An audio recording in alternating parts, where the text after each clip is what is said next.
Ladies and gentlemen, Beto O'Rourke has come forward to say that there were slave owners in his family on both his side and the side of his wife. This should come to no one as a surprise. A big majority of these white folks down in the South are descendants of slave owners. Now, they have been trying to play us for a long time and make the claim that, oh, well, nobody in my family had a slave, and it's all fake. It's fake. Ladies and gentlemen, all you got to do is go to the census. You don't have to go and talk to these folks about nothing. And I'm being dead serious because I did my family tree. You don't have to go talk to white people about nothing as far as slave ownership is concerned. You got the US Census that can answer all of your questions. It was a lot of people in the South that had slaves. A lot. Okay? And you're going to see more and more of these folks come forward, and you're going to see they had slaves. Many of them. Okay? Just understand, it goes back to what I said in my other video. They have been lying about virtually everything in this country. Everything. I have gotten myself to the point where I believe nothing. I go and research it, and every time I'm told something, I find out the total opposite, to the point where now, don't come to me with, well, my family didn't have slaves. My family had nothing to do. You're a liar. You're a liar. And that's why you're up in our faces trying to convince someone. Ladies and gentlemen, a big portion of America's white population had slaves in the North, in the South, in the East, in the West, all over the country. Because even in places that they did not have slavery, they took their slaves with them whenever they moved. Slaves were everywhere in America. They were not just isolated to the South. So now he's the latest political figure coming forward, and it's being revealed that he had slaves. Now, Beto O'Rourke, I don't trust him, and let me explain why. I don't trust him because initially this man was opposed to reparations. It wasn't until recently he started jumping on the reparations bandwagon. And that being said, he still never came up with a plan for reparations. He just agrees with it. Well, that's not good enough. It doesn't take anything far enough as far as what the Black community wants to see. So I'm not really cheering for this dude at all. But let's get into this story that came out on NBC News, July 14th, 2019. Democratic presidential hopeful Beto O'Rourke revealed Sunday that his family's ancestors owned slaves, a fact, he said, injected the new urgency into a slate of policy proposals designed to grapple with slavery's legacy.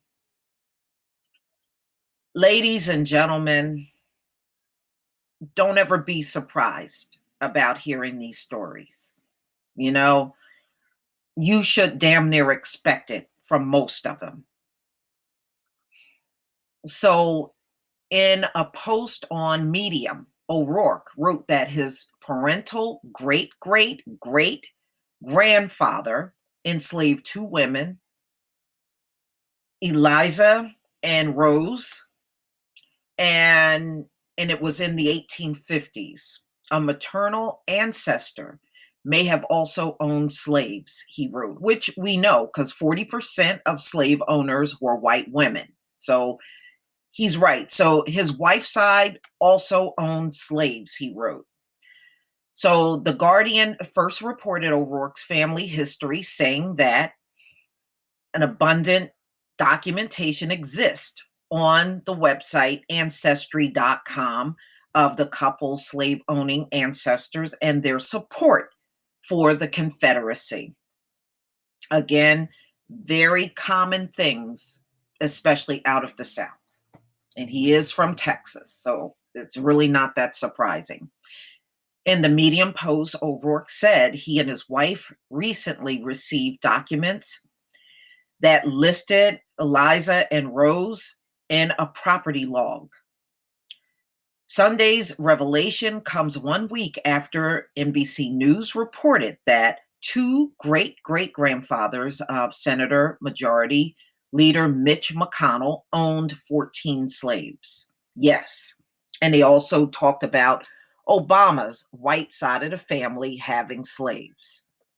Not news to me, but let's move on. McConnell has opposed reparations for descendants of slaves, saying he didn't think compensation for something that happened 150 years ago, when none of us currently living are responsible, is a good idea, which is a typical response.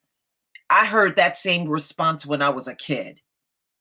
Okay, so that just go to show you they have never come up with anything new to say.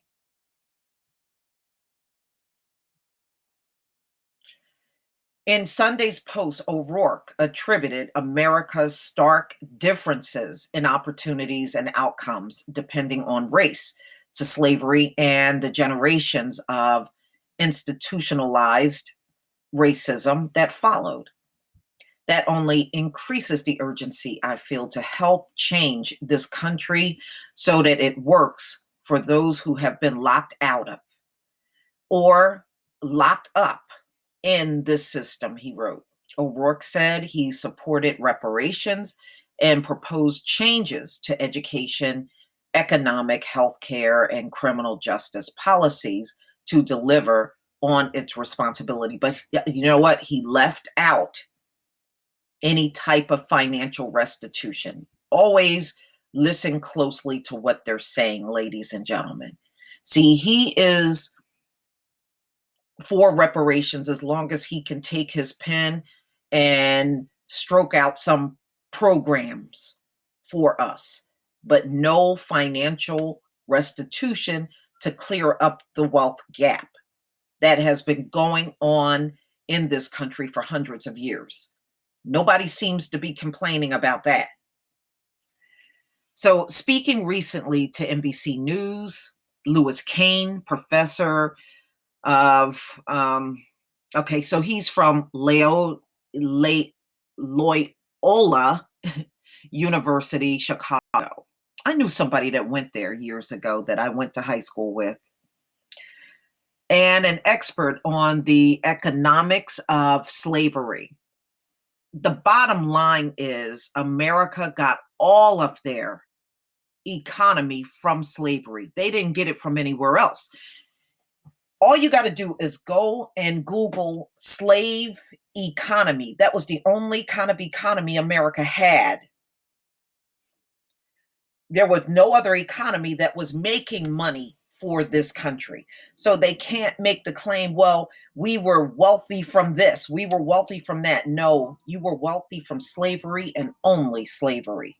The only reason why America has an economy today is directly from slavery. And don't let them tell you anything different, ladies and gentlemen. This country's economy came from slavery. It did not come from anything else. That's why they don't have nothing else written into history. In fact, the slave economy kicked off the entire global economy through trading from all of those crops those slaves were working in. It gave America its ability to trade worldwide, especially cotton. 91% of America's revenue came from cotton, and that cotton was harvested by the hands of slaves. It was not done any other way. So this machine and that machine and these machines is garbage. It must be picked. This is why your immigrants, your illegals, are out there getting that cotton by hand. So, ladies and gentlemen, I suspect with the mobility of the American population in the 20th and 21st century, most of us have ancestors that owned slaves. And he's right about that. Most of America's white population comes from they are descendants of slave owners, ladies and gentlemen. This is why they still act like slave owners, don't they, black people? Y'all know what I'm talking about. This is why they still act like they own us, because they are direct descendants of their slave owner. Don't they talk to us like we're children and act like we're so stupid we can't figure shit out and we can figure out every damn thing they can figure out? I mean, it gets ridiculous after a while, but you show it in how you deal with black people that you are the descendants of those slave owners. You show it in policing. You show it in your courtrooms. You show it in your whole overall attitude towards us. So we know just from your actions that you are the direct descendants of those slave owners. And I'm glad Beto O'Rourke said this. The majority of you, most of you in white America are descendants of slave owners. So let me say that again, because I want this to be clear. So these deniers, the vast majority of them are lying to you, ladies and gentlemen. It goes back to what I said. Almost everything we are taught in this society is a lie. Just understand that.